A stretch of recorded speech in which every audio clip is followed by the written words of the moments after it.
강남 부자를 꿈꾸는 분들의 채널, 편하게 보다 보면 남들과는 다른 투자를 할 수 있는 채널에서 인사드리는 강남 누나 강부자입니다. 처음 인사드리는 영상이라서 많은 분들이 좀 생소하실 텐데요. 저희는 어떤 컨텐츠를 다루는 채널일까요? 제 주위에 있는 많은 분들이 내가 30년 전에 삼성전자 주식을 샀다면 10년 전에 테슬라 주식을 샀다면 벌써 10배, 100배는 벌었을 거다 라고 후회를 많이 하시는데요. 여러분도 그러시죠? 네, 사실 이런 기회는 비상장 주식 투자라는 이름으로 지금도 열려 있습니다. 특히 매년 10배, 20배 성장하는 스타트업 기업들을 보면서 나도 저런 곳에 투자할 기회는 없을까? 이런 고민을 해보신 분들이라면 정말 제대로 된 채널을 찾아오신 겁니다. 저희는 주로 투자 가치가 있는 비상장 벤처기업들에 대한 소개, 제대로 된 비상장 주식 취득 방법, 그 외에도 다양한 대체 투자에 대한 이야기를 다룰 예정이거든요. 물론 이런 투자는 정말 위험한 투자 방식이기 때문에 여러분들이 세운 계획 하에서 그리고 여유 자금이 있을 때 투자하시기를 바랍니다. 자, 이제 첫 번째 이야기를 해볼 텐데요. 오늘은 비상장 기업의 주식을 취득할 수 있는 방법에 대한 이야기를 해보려고 합니다. 우리가 흔히 주식 투자를 한다고 한다면 한국거래소에서 거래되는 코스피, 코스닥 기업의 주식을 사는 걸 뜻하는데요. 일반적으로 홈 트레이딩 시스템 HTS를 통해 주식을 사고 팔 수 있죠. 하지만 아직 거래소에 상장되지 않은 회사의 주식, 짧게 말해 이 비상장 주식을 어떻게 살 수 있을까요? 지인이 주식회사를 설립을 했다면 발행한 주식을 액면가에 살 수도 있지만 일반적인 경우는 아니죠.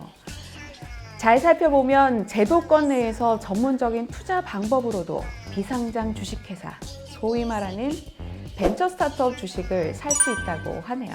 크게 보면 정말 초기 기업의 주식을 구하는 방법, 그리고 어느 정도 성장한 회사의 주식을 사는 방법으로 나눌 수 있다고 하는데요. 이번 영상에서는 정말 초기 기업, 초기 벤처 기업들의 주식을 사는 방법에 대해서 알아보겠습니다. 일반인들이 가장 쉽게 초기 벤처 기업의 주식을 구하는 방법은 바로 크라우드 펀딩입니다. 많은 분들이 와디즈, 텀블벅, 크라우디 등 크라우드 펀딩 플랫폼에서 물건을 예약, 구매하거나 영화 제작비 등을 투자해 본 적이 있으실 텐데요. 이처럼 불특정 다수의 대중들에게 자금을 모금해서 제품을 만들거나 특정 프로젝트 자금을 모으는 일을 크라우드 펀딩이라고 합니다. 요즘은 벤처, 스타트업의 주식도 크라우드 펀딩으로 구할 수 있다고 하는데요. 크라우드 펀딩 플랫폼들이 성장 가능성이 큰 기업들을 소개를 하고 일반인 분들이 소액 투자 개념으로 주식 크라우드 펀딩에 참여할 수 있는 거죠. 제 지인은 한 지역 맥주 회사에 이 방식으로 투자를 했는데요. 주식 투자자 대상의 기업 행사나 신제품 시음기회 같이 여러 이벤트들도 같이 진행된다고 합니다. 기업 입장에서는 초기 운영 자금이랑 우리 회사 제품을 홍보해 줄 사람을 동시에 구할 수 있고 일반 투자자는 이후 회사가 크게 성장했을 때 크게 보상을 받을 수가 있죠. 다음은 엔젤클럽에 참여해서 초기 기업에 투자하는 방식입니다. 창업 초기에 장래가 정말 불확실한 시기에 투자하는 사람들이 천사 같다고 해서 투자업계에서는 이들을 엔젤 투자자라고 부르는데요. 1920년대에 미국 브로드웨이 오페라 공연에 투자하던 사람들을 엔젤 투자자라고 부른 것이 이 명칭의 유래가 됐다고 합니다. 요즘은 명망 있는 기업가, 유명한 벤처 투자자도 엔젤 투자자로 활동하는 경우가 많죠. 특히 요즘에는 박찬호 씨, 그리고 박세리 씨 같은 유명 스포츠 스타나 배용준 씨 같은 배우들도 엔젤 투자자로 활동하고 있습니다. 그런데 일반인들이 직접 투자할 기업을 찾고 회사 소개를 받기는 정말 쉽지가 않잖아요. 그래서 엔젤 투자자가 되고 싶은 모임인 엔젤클럽에 가입해서 투자하는 분들도 있습니다. 벤처기업가들과 넓은 네트워크를 가진 누군가가 엔젤클럽을 열면 여기에 가입해서 투자를 진행하는 거죠. 조선비즈 기사에 따르면 한 치과의사가 20여 명의 회원을 모집해서 엔젤클럽을 열었는데요. 그러자 기업들이 이 클럽을 찾아서 기업 설명회를 진행하기도 했습니다. 클럽원들은 직접 창업자를 만나고 또 회사의 비전과 사업 방식에 동의한다면 투자를 진행하는 거죠. 이런 엔젤 투자자 수는 2015년 2,600여 명에 불과했지만 2018년 약 1만여 명을 넘을 정도로 빠르게 늘고 있다고 합니다. 여기에 가입한 지인의 이야기를 들어보면 투자도 투자지만 세상 돌아가는 이야기를 들을 수 있는 창구이기도 해서 아주 만족도가 높다고 합니다. 부자들이 모이는 최신식 개모임 같다는 느낌인 거죠.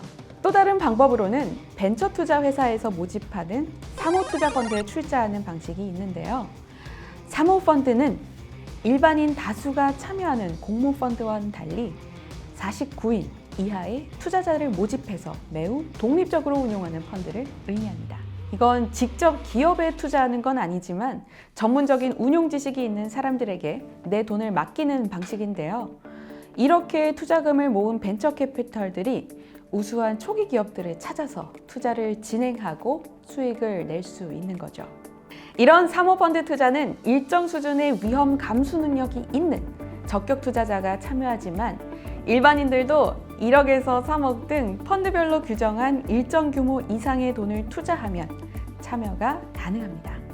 다음에 기회가 된다면 다른 영상에서 자세히 살펴보도록 하겠습니다. 여기까지가 초기 벤처기업 주식을 취득하는 일반적인 방식 3가지입니다. 앞서 말씀드린 듯이 다른 투자에 비해 매우 위험한 방식이라고 할 수 있는데요. 이상한 엔젤 클럽 운영하는 사기꾼도 많고, 그리고 최근 큰 사고가 터진 라임이나 오피머스 역시 모두 사모펀드 관련 문제들이죠. 또 정상적인 방법으로 투자를 했다고 하더라도 원금 보전에 대한 안전장치가 그렇게 많이 마련이 되어 있지 않고요. 그리고 상당수의 벤처기업 역시 망하는 비율이 높기 때문에 돈을 날릴 가능성이 매우 많습니다. 그래서 초기 스타트업에 투자하는 사람들은 20곳이 망하더라도 한 곳이 성공하면 된다는 생각으로 투자를 진행하기도 하죠. 오늘 영상은 여기까지인데요. 다음 콘텐츠는 어느 정도 규모가 큰 비상장 기업들의 주식 거래 방식에 대해서 알아보도록 하겠습니다. 배틀그라운드를 만든 크래프톤의 주식을 사거나 아니면 해외 유명 벤처기업의 주식을 사는 방법은 앞서 말한 초기 스타트업 투자 방식보다 매우 발달되어 있거든요. 오늘 이 영상이 도움이 되셨다면 구독과 좋아요. 지금 영상이 도움이 되셨다면 구독과 좋아요, 또 알람 설정까지 꾹 눌러주시는 것도 잊지 말아주시길 바랍니다. 감사합니다. 다음에 또 봬요. 지금까지 강남 누나 강부자였습니다. 안녕. 다음에 봐요.